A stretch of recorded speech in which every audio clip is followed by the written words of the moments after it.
Какво всъщност е нужно, за да се създаде спортист от световна класа? Работата не е само в пота и сълзите на тренировъчното игрище. Днес ще разгледаме цялостния план, онази скрита архитектура, която стои зад всеки златен медал.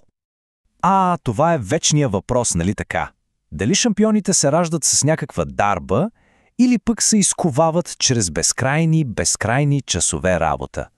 Този дебат доминира разговорите за спортно величие от десетилетия.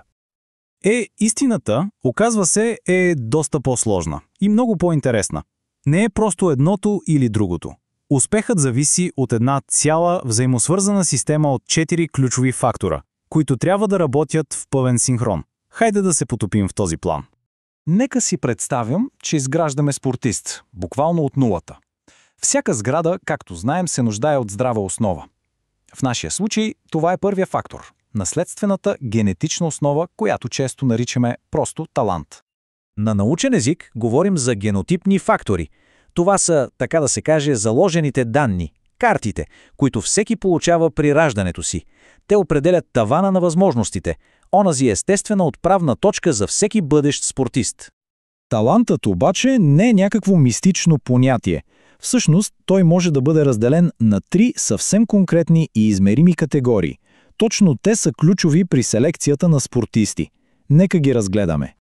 Първо, имаме морфологичните черти. Това са, най-просто казано, структурните характеристики на тялото.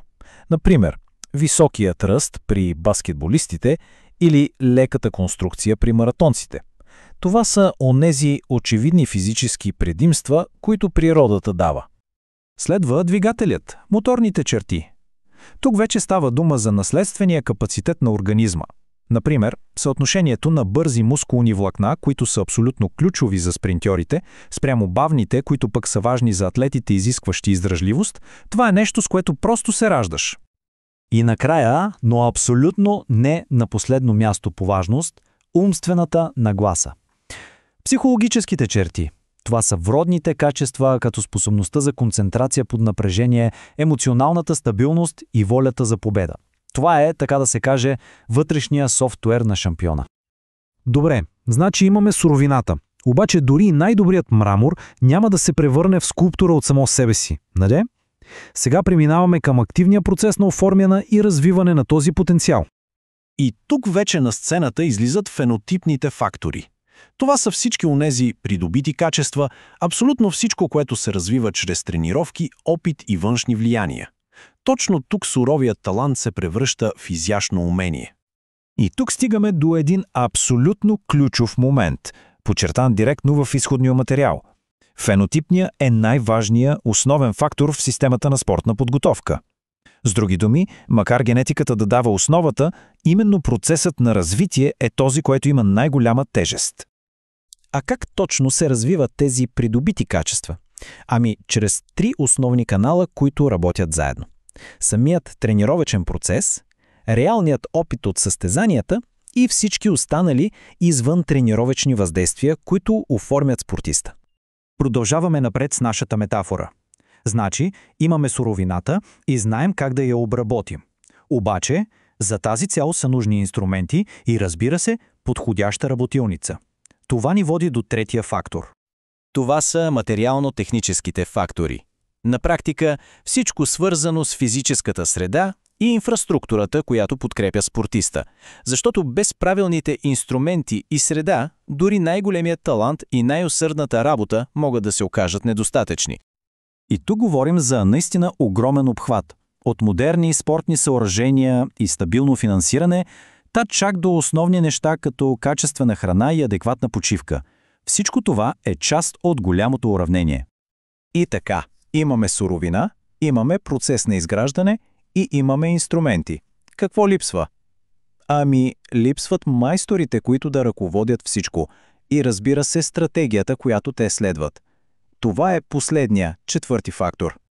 Тези управленски фактори всъщност се състоят от 2 основни части. От една страна, това е кадровия потенциал – хората – треньори, мениджъри, лекари. А от другата страна е научно-информационното осигуряване. Или просто казано знанието. Ефективните програми се градят на базата на данни и наука, не на догадки. И всичко това се държи заедно от едно лепило. Това са организацията и управлението. Тези механизми гарантират, че всички части на системата, от генетиката до финансите, работят в пълна хармония. Сега е време да съберем всички части на пъзела. Когато комбинираме тези 4 фактора, какво получаваме? Получаваме цялостния план – системата за спортна подготовка. И ето ги 4 стълба на успеха, събрани на едно място – суровината на таланта, процеса на изграждане чрез труд, инструментите на материалната база и стратегията, водена от експерти. Ключовото тук е, че нито един от тях не може да съществува самостоятелно. Успехът е резултат именно от тяхното взаимодействие. И така, нека завършим с един въпрос за размисъл. В днешната ера на генен анализ, на големи данни и прецизно възстановяване, кой от тези 4 фактора ще се окаже най-решаващ в бъдещето на спорта? Талантът, трудът, ресурсите или знанието? Бъдещето ще покаже.